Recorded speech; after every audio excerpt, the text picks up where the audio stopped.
Dahil bare months na, gagawa po tayo ngayon ng Christmas hanging decor gamit ang PVC or PET sheets ng Kui. So gamit lang itong scotch tape, malalaman natin kung saan ang printable area. So ang likod nito yung printable area dapat. So ipapakita ko ngayon yung print settings natin. Photoshop yung gamit kong app dito. Epson Matte, then naka-high, then more options, advanced. So, ito yung nakaset namin na settings. And dapat naka-mirror image po yung ating setting. Then, okay na. Then, print.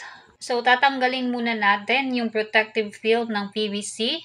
Saka natin ilagay yung printed film natin. So, dapat nakaharap na siya at hindi na naka-mirror image.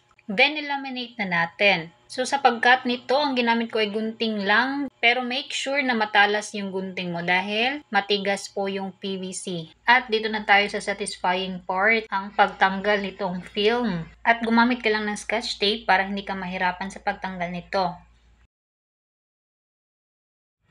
So, bubutasan natin gamit ang eyelet puncher at lalagyan natin ng eyelet grommet. Sa mga nagtatanong kung magkano ang bintahan nito, so please i-costing nyo na lang po kasi for personal use lang ito at hindi ko po ibebenta. Kung gusto nyo rin po magbenta nito, ilalagay ko po sa comment section kung saan po nabili ang template. And lastly, lalagyan natin ng ball chain. So, yan na. Tapos. Merry Christmas!